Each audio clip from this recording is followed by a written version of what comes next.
Hi guys, I'm Dana Al-Hanbali and this is Something to Consider. Have you ever thought about the role culture plays in the stories we pass down to our children? How these stories shape a child's sense of self, identity, and connection to their family? In today's hyper-vigilant, on-the-go, digital, scroll-driven, 60-second reel world, storytelling has become a tool to sell products, promote images, and even sway public opinion. But where did we move from tribes sharing stories as a means of connection to disconnected individuals consuming stories in isolation, often detached from their roots and deeper meaning? What have we lost in this transition? And more importantly, how can we reclaim it? Today, we're diving into these questions with someone whose life's work revolves around the power of stories and books, how they can spark imagination, preserve cultural heritage, and foster connection. From co-authoring best-selling children's books, including one of the first body safety books in Arabic, هذا جسمي لا تلمسني, This is my body, don't touch me, from launching the From Mother to Author Master Program that empowers mothers to become published authors. Her efforts have transformed the landscape of Arabic children's literature. More recently, her book 48 Stories of Exile from Palestine, a collection of deeply personal narratives highlighting Palestinian experiences of exile, was shortlisted for the Palestinian Book Awards of 2024. Deema Al-Alami, welcome to the show, and thank you so much for being here. Thank you so much for having me and for this amazing intro. I loved it. I don't think it does you justice. No, absolutely it does. And just reflecting on seriously the power of storytelling. So thank you so much. Absolutely. It's a pleasure to have you here. I have to say, Deema, you and I met through social media, but I feel like something that drew me to you and your content, because I'm not a mother. And I feel like a lot of your platform is built on evaluating and reviewing children's books, and a lot of what you do in terms of content targets mothers.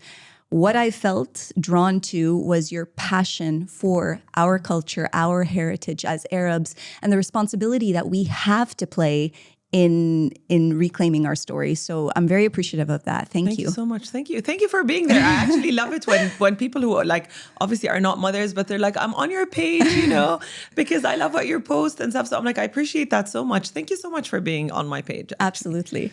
Deema, what can you share about the context of your life that sort of sets the stage for this conversation? What can I share about my life? So honestly, I remember I'm half Iraqi, half Palestinian. My maternal side is Iraqi and my paternal side is Palestinian. And both sides are completely different, So from my mother's side, my grandmother, Allah yarhamha, she was a pediatrician. My mom is a doctor. My grandfather, Allah yarhamha, was also a doctor. And I feel like I always saw my grandmother, Bibi, from my mom's side, always reading. She was really into books and reading. And then I have my paternal side, who's Palestinian, and I have Teta Haifa, Allah yarhamha, as well. But she got married at a much younger age. She has 9 kids, but we always went to her house on Fridays, and I never saw her with a book, but she always told stories. So I feel like I was influenced from both sides, with the power of storytelling in different ways. One was consuming content by reading and reflecting on what they're reading, and one was by storytelling. I love that. Do you remember the first story that really made you feel differently or touched you or left a deeper impression on you? 100%. So I don't know if any of the listeners are also called Deema, but so those little albums that you have when you're born, your mom would write what happened on the day she was born and so on. بس سيدي الله يرحمه سيدو Khalil, he's the one who chose my name. So what happened, I'm born on the 11th of March 1984. In 1983 there was drought in Jordan. Not a single drop of rain fell in Jordan, and my mom actually describes that as a story in the little album that I have for me. My first hair, my first tooth, my first, but this story is there. And so there was drought in Jordan. And then the day I was born, 11th of March 1984, the whole sky in Amman like turned gray and was full of clouds, and it started to rain. So Sido Khalil, Allah yarhamo, walked into the delivery room, the hospital, and he was like, you need to call her Deema. Because Deema in Arabic means al-ghayma al-mumtara, the rainy cloud. And there's a qasida beit sha'ir اسمه ديمة سمحة القياد سكوب مستغيثا به الثرى المكروب. So, you know, in our culture, you're supposed to like kiss the hand of your grandfather, but actually my grandfather, Sido Khalil, Allah yarhamo, he would always see me and he would say Allah yarda alayka, and he would kiss my hand and put it on his forehead, and then he would tell me the qasida. So I think like my name, and there is a saying in Arabic, like you're born with your name, how you're named is like you're given that like the energy or, you know, the sifat of that name.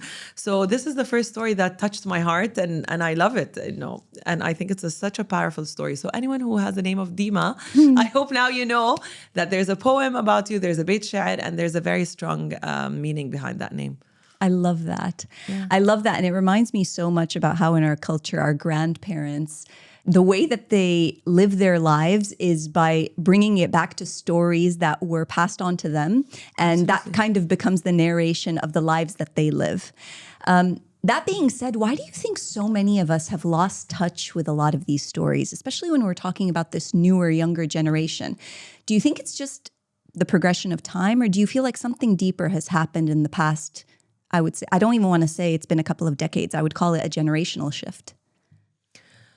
I honestly think it was all well-intentioned. You know, I think I can only speak about my experience, but I think a lot of specifically Palestinians maybe and Arabs who encountered any kind of colonialism, you know, their parents were in survival mode. And for them, they really centered everything around their life for their children to get the best education. And the best education was defined as Western education and Western influence, you know, because we saw that as modern, you know, and we saw that as a lifeline, you know, to succeed. Because a lot of Arabs did have to leave their countries, were, you know, exiled, so they ended up kind of, okay, yes, we are going to keep, you know, your connection to the land, to the culture, etc. But education has a huge influence on your perception. So it's very clear for my parents that they're Arab, for example. And then for me, it was kind of clear, but I can see it with my children. Like a lot of people in our generation, you know, their English is stronger than their Arabic, you know, even their values are more like, oh, I want to be open-minded because, you know, Western is more open-minded, which is also an illusion. But like, I really truly think it's because an influence of our parents focusing, which is not at fault at all. Bilaks, this is what they needed to do for us to survive. They really focused on giving us the best education, Western education, blah, blah, blah. But now we're at a point where we have this realization and understanding that, okay, we got the best education, but there are things in our culture, in our values that are so important to hold on to. It's not black and white. It's not they're right, we're wrong, they're wrong, they're right. But there are things we need to hold on to so that we can reconnect with who we are. And this confusion, and I feel like a lot of people try to, oh, you know, it's excessive therapy. I'm not saying therapy is wrong, but I go to therapy, but, you know, overanalyzing things, overthinking things. Why do I feel this way? But it could be as simple as, you know, just go back to who you are. Go back to your roots. Go back to, like, seriously, who are you? As, you know, Allah khalaq, like God created you and, you know, you were born into an Arab family. What does that mean to you? Because there are things that are predefined and they are beautiful and we need to hold on to them and celebrate them and use them to our advantage. There is no perfect culture. Literally, there's no perfect culture, but there are things in our culture that we can hold on to and embrace and they can help us thrive, you know? And I think this is the disconnect that happened. We thought that maybe I'm just going to refer to it as Western, but Western is better, so let go of everything you are. But it just doesn't sit well with you, like energetically, you know? Yeah, absolutely. And I feel like also one thing that's quite unique if we talk about our parents' generation, or whatever generation, let's stick to our parents' generation, the families that specifically were living in the Levant and Iraq at that stage, grew up at a time where they had to leave their home and grow up in a secondary culture. And I feel like one of the things, at least, I find very relatable in your story is that I'm not just half and half. I'm actually also a third culture of where I actually grew up. I hate the term third culture, but it's a reality. So, what I find quite interesting about what you're saying is, part of them wanting better for us in a very strange way was not wanting to remember a lot of the traumas that came with them having to leave home versus what we're seeing now. Especially, I guess one thing that you and I relate to, what's happening in Palestine, is that we're not staying quiet about it. Actually, we're being incredibly vocal about it in an attempt to try and reclaim that. And I think it's such a blessing. I mean, our parents didn't just give up and be like, okay, khalas, it's so unfortunate we had to leave our countries, we had to start from scratch, blah, blah, blah. Okay. No, they were actually all super resilient, super hardworking. They did their best to put us in the best education. And it's a shame if we don't recognize this as a blessing and as a privilege that we did access international best practices in everything, in our education, in our private schooling, and now we have the best of both worlds. We know what works there. Like most of the people in our community, at least I can only speak about the community that I grew up in. And yes, it's privileged. And I went to a private school and blah, blah, blah. But, look how incredible that is. Throw me in the UK and I can manage. In the US, in Jordan, and wherever. I cannot think of a place in the world where you can drop me and I honestly don't think I can make it. Blacks, alhamdulillah, I feel like, I have the life skills, I have the education, I have, the support that I can actually thrive. And I think it's beautiful. And I think we should all take advantage of that because it's such a waste if we did get this education and then we just sit and do nothing with it without reconnecting it to our culture. 100%. And I think just to add on to what you're saying, you have empathy. You have a willingness to empathize and understand with whomever it is that you're talking to and the circumstance of wherever it is that you end up. Absolutely. Versus إنه تفرضي or to project your belief system on Absolutely. others. You've written books that empower children to understand, very interestingly, boundaries and heritage, which are quite powerful. Were these topics that you felt were missing from your own childhood? Can you speak to that? Absolutely. I mean, it's not necessarily my childhood. Kind of, actually, now that you put it that way, possibly it's my childhood, but it's also because I have two boys, and I'm very passionate. My background is in education.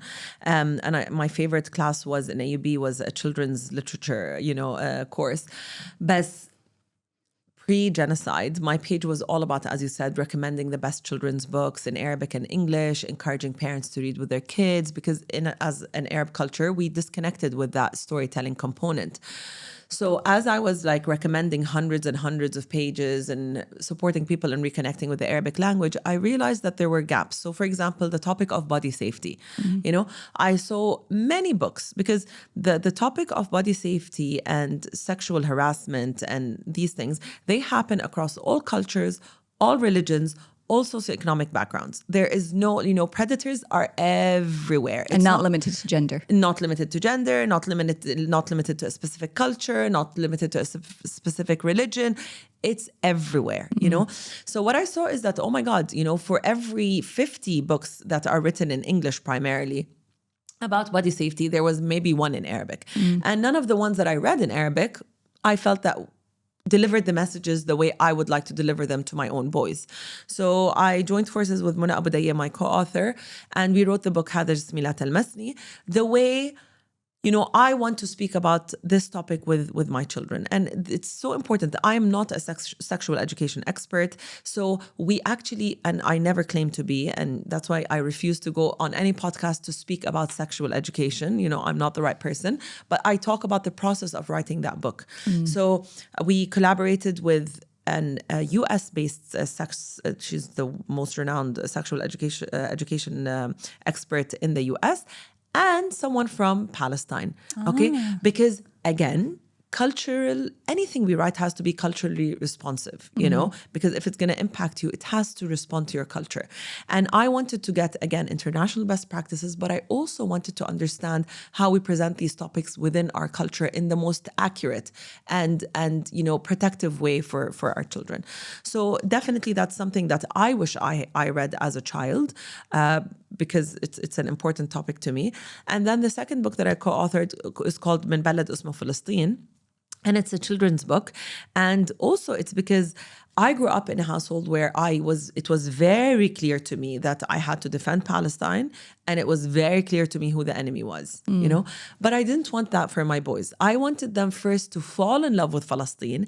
And then, inshallah, ya Rab, إذا بهديهم, they have the courage and you know, the willingness to reclaim Palestine, you know. And I didn't want it to start off by that position of in akal haqqi, you know, or like I'm weak, because I do believe when you truly love something, love it, you're more creative, you're smarter in how you defend it and how you reclaim it.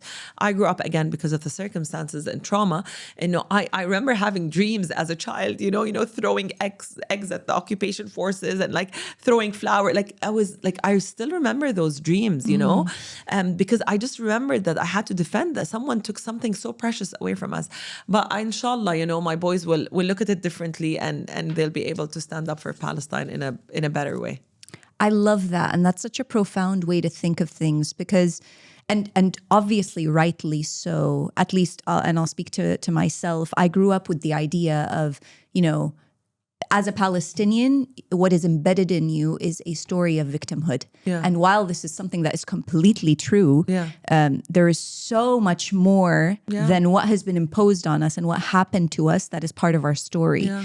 And that resilience does not just come from the existence of the occupation. It's something that is existent in the way that we live our lives, the simplicity of our traditions, the complexity of our coexistence with each other.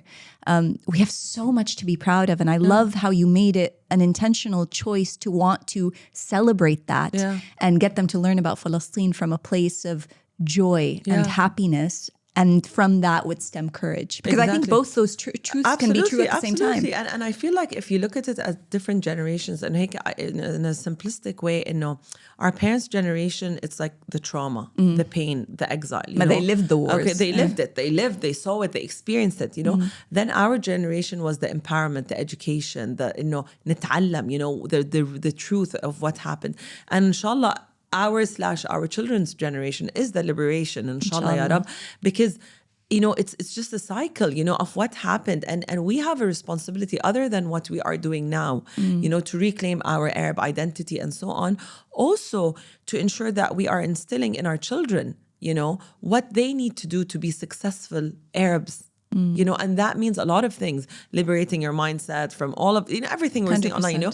But what are we doing? So there's the responsibility on us as in Deema, as part of this generation, and the responsibility towards our children and preparing them as a generation. I love that. Future. Do you feel like there is a tension in this space between honoring the past and living in the present and preparing for the future? Do you feel like that exists? Or is that just a perception we hold or an assumption that we hold? No, I think it comes well. I don't want to use the word beautiful because everything about that, you know, is actually miserable and sad and painful. But I don't know. I believe that everything, khalas, there's a process and we have to go through it, and pain is important. Okay, joy is important. Every emotion when it comes, at least I'm speaking about Palestine, and I also can speak about Iraq, you know, it's the same thing. And I feel like I can feel both, you know, cycles in both countries and what happened in both countries. But no, every emotion is valid in the sense, you know, it's okay to feel sad about what's happening because it's freaking sad, you know. It's okay to feel upset and angry, but it's also equally important to find the beauty, the joy, because the positive emotions are the ones that for me are going to move me to produce and to make things and to impact society and the world, inshallah, and knowing better about our country, our cultures, and so on. Deema, I also came from a household with a mother that is an educator, and she was obsessed with reading. And she that was something that she very much encouraged me and my brother to do. And I'm curious, especially because one, you're an educator, two, you're a mother. What are some of the challenges that you see in families today? What do they struggle with? What are the excuses of why reading and the incorporation of books into their home life? What is the obstacle? Why is it not happening more? And because I'm noticing there's an active shift to incorporate it into their lives now, maybe hatta in these past 2 years, more than the past 10 years. I would say internet. And it's one word, internet, and listen, like growing up, I remember my mom, yani she used to also force us to read. It wasn't a natural habit, for us. And I remember like even she was a working mom, like she's a doctor. So she'd like, get the stereo, put a cassette. And in the summer break, like I had to record myself reading, to prove to her that I'm reading. And she would listen to it, so there was no escaping, you need to sit and you need to record yourself reading, So it was forced. And I went through a phase where I hated reading. And then I went to university and I reconnected with reading. But I think it all boils down to, and I can only speak about our culture and my experience. And I think it's associated with the disassociation between reading and reading for pleasure. For us, reading, I think in the Arab culture, is associated with academics. Very associated with academics. So, you have to read عشان المدرسة. You have to, punishment, go read, But reading for pleasure is missing in our culture. That's something we can learn from the West, because you see them on trains, on whatever, in the metro, waiting at the clinic and the doctor reading. Reading is so embedded in their culture and it's a pleasurable thing to do. So I think this is the biggest thing. It's in our culture, or maybe in a lot of Arab families, it's done as specifically parents and mothers, when they're reading with their kids, they focus on the academic side of it. Is he reading fluently? Is he looking at the punctuation and stopping at the full stop and taking a breath at the comma? Instead of actually looking at it, let's read for pleasure. Let's discuss the characters. And I always give this as an example. When you go to the movies, what's the nicest part of watching the movies with your friends? It's not actually watching the movie. It's the second you step out, you're like, oh my God, did you see this? What happened? Oh my God, I wish this happened. He wasn't a good actor. It's the talking, it's the analysis. And that's the same thing with reading. If we want our children to enjoy reading, then we should stop focusing on them. Leave that to the teachers, but focus on actually the content of what you're reading. Oh my God, there's an anxious character in the book, Ma Btaraf. I was with Dana and I had a podcast and, I did feel anxious, it's reminding me of this character. Like I was so nervous, for example, showing them that we can actually speak. And when we start associating reading with pleasure, we're going to see more children reading. I love that. But then what was the thinking behind focusing on developing mothers and the stories they have to tell into books? Like why focus on them? So I focused on mothers because I had, alhamdulillah, 3 very, very good experiences with publishing books. So I self-published 48 Stories of Exile from Palestine, and I published traditionally through a publishing house with Muna Abu Dayeh, the 2 other books. And they were best-selling books. We sold thousands and thousands of copies, alhamdulillah. So again, I'm the kind of person who loves, sharing, knowledge and making sure, my dream is to transform the Arabic literature space, and although I haven't spoken a lot about that this year, I feel the priority is something else, which is Palestine. But that's what I was doing previously. And I cannot transform the Arabic literature on my own. So I thought of creating this program from mother to author. It's not strictly for mothers, but as you said, most of my community is mothers, where I tell them every single detail about how to publish best-selling children's book. And I give them all my know-how, and my husband looks at me, he's like, you are an idiot. He's obviously a business man. He's like, you're just sharing all this knowledge for like this, symbolic, payment. Like it's not expensive at all, this program. But I'm like, but how else am I going to transform the Arabic literature, But basically I tell them everything from choosing the title to the cover page, to finding the illustrator, the graphic designer, the content, how to write. And it's all done in the context of me wanting us to stop blindly relying on importing ideas, importing content, whether it's Western, whether it's not. But we have amazing resources. Like it drives me insane, We have amazing illustrators. We have amazing stories. So why do we just blindly go buy and consume things, غير إنه we have that online, doing that online, but why do we spend so much money buying content, books and stuff that don't necessarily align with our culture, but more importantly, do not reflect our culture, مش align. My boys, when they look at all of these books that are written in different contexts, which is beautiful because it makes him a global citizen, blah, blah, blah, which is amazing, but he doesn't see himself. Yeah. Representation. Yeah. No representation. So my goal again, and it's beautiful in this program again, they can check it out online, like Mother to Author. But I had over like maybe now 12 mothers who have published their books, and they're amazing. Wow. And some of these books were selected by amazing publishing houses. And khalas, it's just take it. This is my like passion project. I love that. Yeah. I love that so much. By the way, this is something that is actually very, very you. You're very generous about sharing information, and you don't gatekeep when it comes. Why? Just I don't know, Saraha. I don't know. I mean, my husband would have another response to this, but honestly, I don't know why. Like, I don't believe, like, I feel like there's abundance of opportunities. I feel like, what's the point? I love to help. I love to connect people, and people who followed me from like 7 years ago, they know that's something about me, especially women, especially Arab people. Like, I love supporting each other because I want to see us thrive. And I sincerely believe, there's space for everyone. And I do believe, like, some people think I'm crazy because I also recommend other books that I don't, only recommend the books that I wrote or whatever. But why? For me, positive competition is good. 100%. It's like it elevates our quality. I want to see more people. I want to go into a bookstore and find 5 books about body safety in Arabic, not one. بالعكس, let's have 5 and let people. And I remember actually when I wrote the book. من بلد اسمه فلسطين. ريم مدكور from Dardasha. She has, she's also my co-founder in the Arab Child Summit. I remember I wrote about the book and I announced it. Muna and I announced that we wrote من بلد اسمه فلسطين. And I still remember Reem messaging me. We didn't know each other very well back then. That was in could it be 2022? Or I can't remember, like maybe 2022 or 2021. And she messaged me immediately. She was like, Deema, I just want to let you know that I'm writing also a book about Palestine, and I'm sharing the script with you because there are similarities between what you wrote and what I wrote. And I saw it and I'm like, babe, thank you so much for doing that, because it's so amazing that you had the courage to say, like, I'm also working on a book that's very similar and I'm still going to launch it. And 2, babe, there's nothing more beautiful than having 10 books about Palestine for that age group that have, poetry in them and rhyming words, and this is what I hope, inshallah, for our community. I love that. Yeah. I love that so much.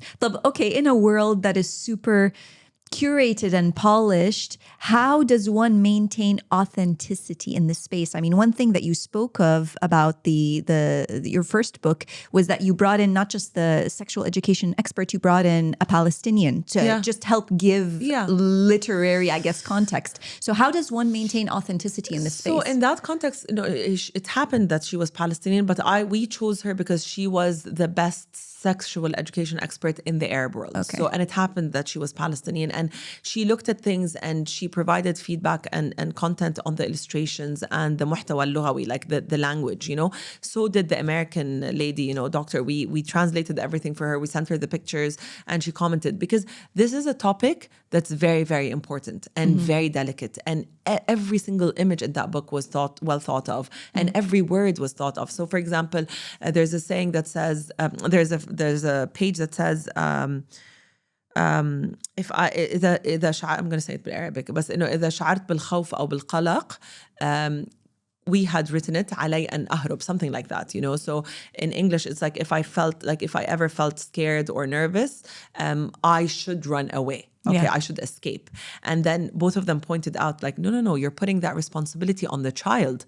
No, you need to rephrase it to say he has the right to run away, but it's not his responsibility, because sometimes in the context of sexual abuse or any kind of nervousness, you freeze. You freeze, yeah. And if you say that the child has to run away and he doesn't, he'll blame himself for the rest of his life. He will not come and tell you what happened. He'll feel guilt, etc. So that's one word we had to change in Arabic, from علي أن أهرب إلى من حقي أن أهرب. Wow. So again, and when it comes to authenticity, I sincerely, especially with social media, I used to speak about that a lot.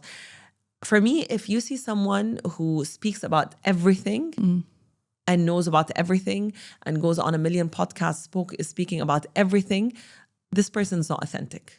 And I hate it. And honestly, I hate that word, but also it triggers me so much, The word authentic?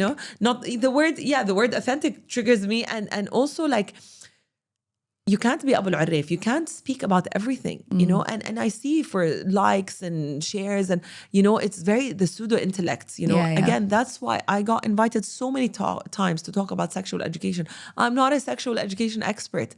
I can speak to you about the process of writing this book, what I learned, but I cannot come and tell you how to manage your child if he experienced abuse, for example, So authenticity is so important. I think it's a responsibility on the consumer. If you feel that content creator is not authentic, is not genuine, and Saraha is speaking about everything left, right, and center, and he's an expert on everything, curriculum, sexual education, it doesn't work. We need depth in these things. And this pseudo-intellect world that we're living in is extremely dangerous. And just because it gives you this false perception of knowledge and decision-making power, which is not true. You see one video and you're like, oh, I need to change the way I speak to my kids for one video. And I see it in the education field a lot. When we think about going back to heritage and we think about marginalized voices, I hate the term marginalized, but I don't know, minority communities, people that are underrepresented to an extent. They tend to get drowned out of dominant narratives, okay? How do we turn publishing our stories into a powerful act of representation? And maybe this is a great opportunity for you to actually reference 48 Stories of Exile, because even in the making of this book, you as the person who came up with the idea and was actually curating the stories, I mean, I'm sure it would have been easy to just go for the first 50 that submitted or the first 48. Absolutely. But I feel like there was intention behind it. And can you speak to that? Yeah. So again, this book, 48 Stories of Exile from Palestine, is, as you said, a collection of 48 personal narratives from Palestine of those who were exiled in 48, 67 until today. So 48, 49. People assume that people were only exiled in 48, forcefully exiled in 48. But between 48 until the day today, people are being pushed out of Palestine. Actively pushed, whether it's through destroying their land, whether it's, bullying them in their work environment. People are being forced to leave Palestine. So with this, and again, all I knew is I wanted to create a space for Palestinians to tell their stories. Okay. And all I knew is I'm a reader. But I find books like, who's amazing, Edward Said, 300 pages. I feel like these are too big, too dense, too heavy, and I struggle to read these books. I wanted to create a book that your average reader can read and can consume and can analyze and can understand. And when you speak about representation, it was very important for me to show that, the fabric of the Palestinian society, how diverse it was from its religion, So you have stories of Palestinian Muslims, Palestinian Christians, Palestinian Jews in this book, and they're present, their voices. Okay. I also wanted to show geographically how Palestine is not only Al-Quds. Correct.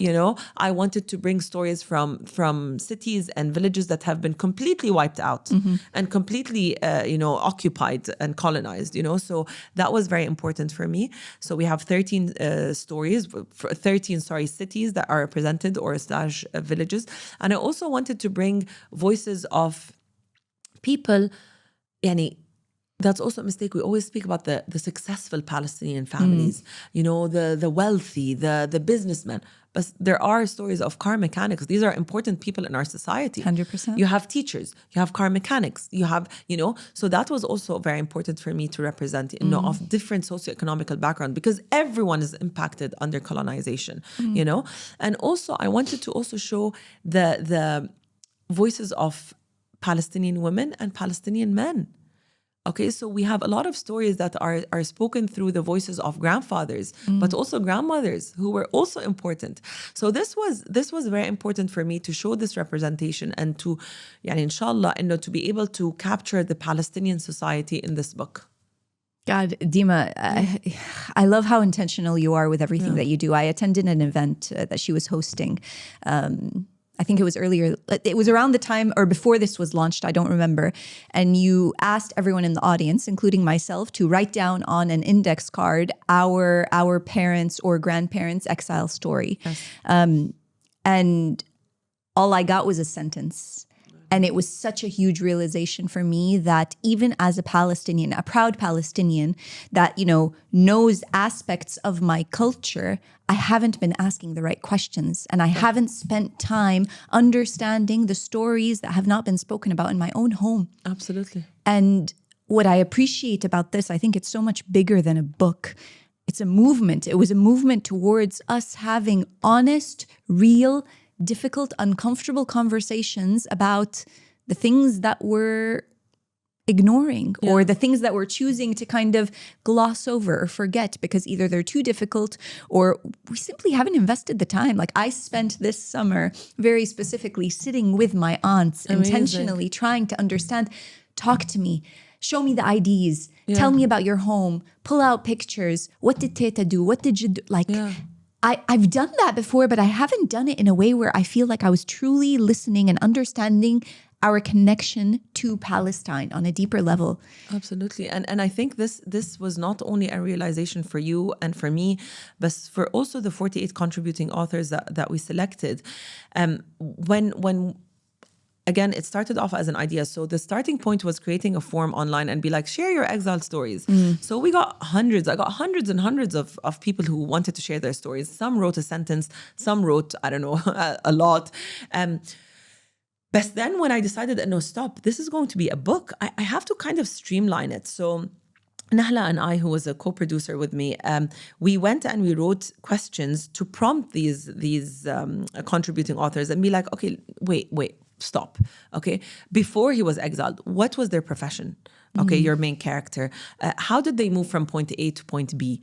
Who went with them? What was their favorite hobby? What was their favorite food? Like we started prompting them with, I don't know, maybe 12 questions and we sent it back to them. And the shocking thing is 90% of those who sent stories changed at least 60 to 80% of their stories because they had to ask the right questions. Once they started asking questions and reaching out to relatives who they haven't spoke to in years, they found out so many new things about their exile stories. You know, oh my God, Deema, turned out that my father had a brother, I had an uncle who died on the way. Oh my God, Deema, you know, turned out that actually my teta was a midwife. So she ended up helping injured Palestinians and staying behind. You know, like they started discovering things about their own stories. And if we don't learn our stories and if we don't retell our stories, someone else will. And there's the famous... who is it? أنا اليوم today with names, I'm always bad with names. It's one of those Palestinian, I think Allah يرحمه. He was murdered, and he said, like, if you don't tell our stories, Rifat. Yes, Rifat. Yes. And I think it was him. I'm trying to remember, but if we don't tell our stories, they're going to tell our stories, and that's the worst thing that could possibly happen, to be honest. In a large part, that's kind of a big part of why we are where we are for a lot of reasons today. I think it's because we haven't taken hold of the microphone at a time that was needed, and now it's a matter of no. We actually do have something to contribute and to say, and you will not dictate our story. There's a quote that goes, the people that live to tell the story are usually the people that... Should they give it the space to tell the story? Exactly. لا مش بس هيك. لا, the people who dictate what history is they're the evil. They're the villains. They're the villains. But they're the ones that are living to tell the tale, and they're the ones that are writing our history. Exactly. And that's the thing. I think maybe now we're focusing a bit on Palestine, but no.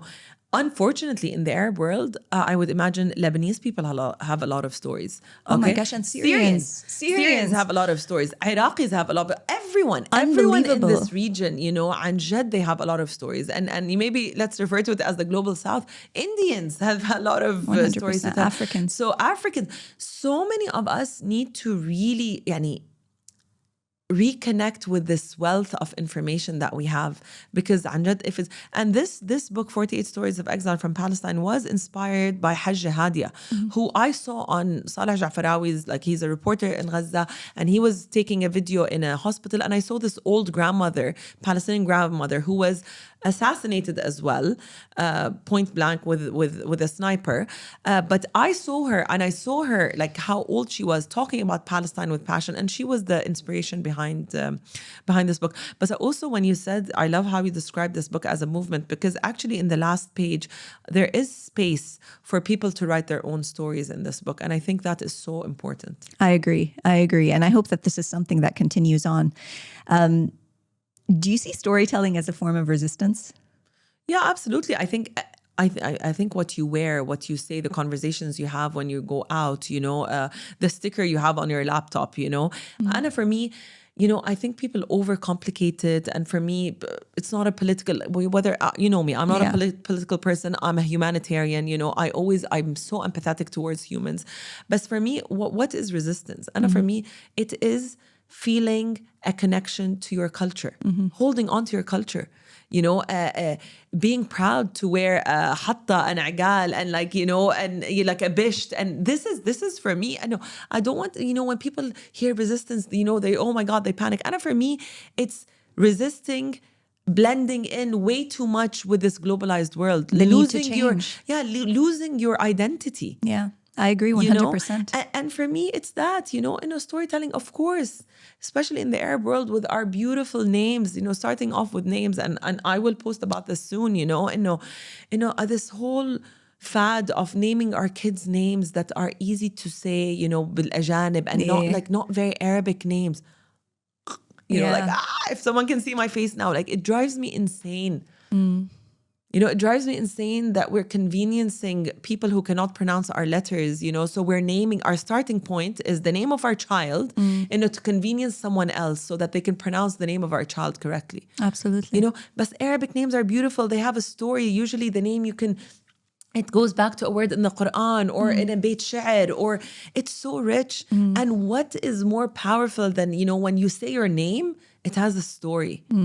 You know, and that's for me is resistance, you know, and resisting the temptation to blend in with everyone else so that we all look the same, we all consume the same food, we all buy the same stuff to organize our fridge, we all buy the same clothes, we're all the same consumers, you know, and that's for me what resistance is. Yeah, and it's funny because I feel like a large part of what has encouraged us, or the story that has encouraged people to quote unquote blend in, has been closely tied to that is what shows acceptance towards others. And I don't necessarily think that that's true. And I don't know why we see more of it in Arab countries versus when you go to a country like India, or even a place in Europe like France, where they've done such a good job of holding on to so much of their own culture, including their language. Like the signage is in their mother tongue, while I feel like we are so incredibly accommodating to Western speakers in an attempt to be welcoming, but that welcoming has come at the expense of us holding on to things that are truly ours. I think because we were taught that becoming more westernized, or, you know, is modern. Equals progress. Yeah.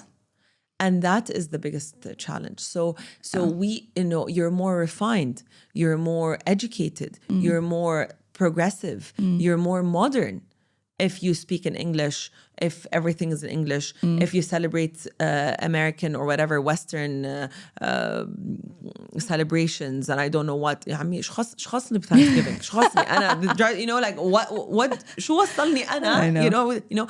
So for me, it's this false perception of modernization. You know, and again, and as much as it's beautiful. And I think I am so blessed that I'm bilingual. And I think a lot of Arabs we're so lucky that we were in this false perception of modernization, because it gave us another language. 100%. We now can communicate with others, but we need to use it wisely. I agree. And we should not use it on the expense of losing هويتنا, our identity, who we are, our language. Exactly. يعني مثلا بدل هالوين عنا قرقعان وعنا حق الليلة بالإمارات. يعني we have beautiful things here. يعني, yeah, absolutely. If you could reimagine the way that we approach reading as a society, what would that look like? Truly as simple as reading for pleasure. Best reading for pleasure, and like enjoying reading and making it something embedded in our culture, to the point where like Every single clinic you step into has a stack of amazing books in Arabic and English available for kids and for adults to consume. Metros having, like it's something extra we need to do. But basically just, I see behind you, Hon, there are books, I recognize some of them. But, making sure that books equal pleasure. And it's as simple as that. Can I ask you one last personal question? Hit me.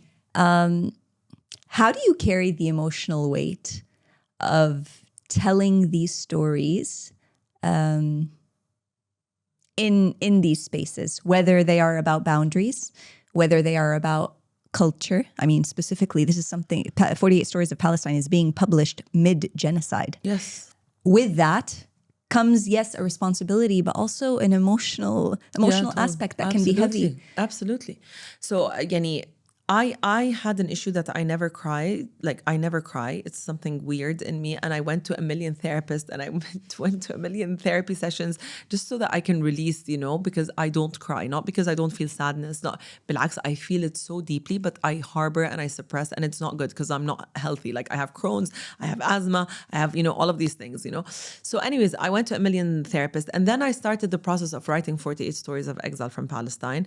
And I literally cried every single day working. We published this in 4 months, which was insane. But I was working 18-hour days, if not longer, reading and reviewing and editing, and with my amazing editors, especially the lead editor, Fatima.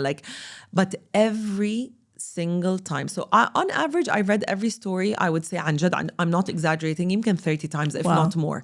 Every single time I would read a story, I would cry. And the funny thing, I remember I posted once, like, a picture of me, like, with a bit of tears. That for me is crying, watery eyes. And I posted, like, oh my God, today was a heavy day. Like, we read all of the stories and I cried. And if you read the comments, you'd see my sisters, because I didn't tell them, they're like, Akid, you're lying. There's no way. We do not believe you. You didn't cry, So actually, like, this experience was emotionally very liberating for me. And now I'm a crier, so if I feel emotions, like, I actually tear up. And I ended up being in the hospital. I never had an asthma attack since, like, I was 14, but I had a very bad asthma attack. I ended up in the hospital while I was working on this book, because I think emotionally everything just came out. So, but you know what? That's the price that I need to pay as a Palestinian, as an Iraqi, as an Arab, I need to suffer. Saraha, I need to feel this pain. I need to feel this agony.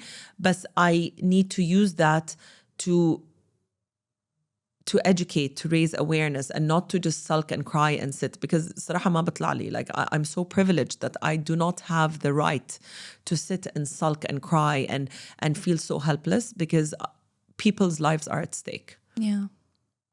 Yeah. Thank you for sharing that. I usually end my episodes on a final question that I give to the guests. What would you want to ask me? What would you like me to consider based on the conversation that we've had today? If you were to write a story, what would it be about? Oof. شفتي. Oh my gosh. Aslan, I'm like a closeted writer, Deema, and even listening to you gives me so much motivation. Inti mashallah, your energy is super, super high. So it's motivating to listen to you, but I'm definitely a closeted writer and I have so many stories. But I think one of the stories that I am dying to tell is the story of the relationship that a daughter has to her Arab father and her Arab mother. Oh, I love that. And I feel like there's so much nuance there because so many things play into those relationships and they're so different. And it has nothing to do with love. It has to do with the way that we interact with each other and the role that both the mother and the father play in raising a daughter in our society with all of these external factors like religion, culture, rules, whatever. Families, I love that. Yeah, I want to. I love that. Yalla. I'm going to hold you accountable, Please. You have 1 year. Okay, khalas. Done. Thank you. Yeah. Deema, thank you so much for joining us today. I feel like you've given us so much to consider. You have the most incredible energy, mashallah alayki.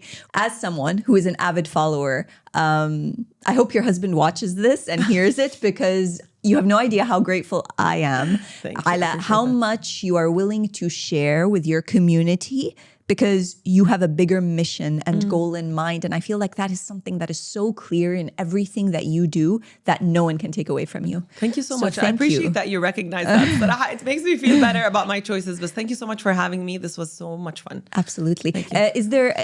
If someone wants to connect with you or reach you, what are the best places to do so? It's Deema Al-Alami. It's at Deema_Al_Alami. You know, you'll find me. I'm there. Or you can check out also Mother to Author or the books. The books. And more importantly, the book 48 Stories of Exile from Palestine. What I love about it is 100% of the sales go straight to PCRF. We gifted the first edition copies we only have 1,000 copies left, but they're all with PCRF. You buy them directly from 48stories.com. Amazing. Ooh, the first book that you talked about, where can people purchase it? They can buy it through the publisher. A lot of bookstores have it, but they can also connect with me and I can direct them, or go to Jabal Amman Publishing House. I'm not sure what the name on Instagram. I'll take the info and list it. Exactly. Okay, perfect. Khalas, done. To all our listeners, I want to thank you as always for the privilege of your time. I hope that you enjoyed the conversation. I hope that you came away with good energy and takeaways. I hope you're excited about purchasing 48 Stories of Exile, because it's an incredible story. I don't think it's one that is geared just for Palestinians. I feel like anyone that has any shred of empathy would be interested in something like this. Until next time, I hope you found something to consider.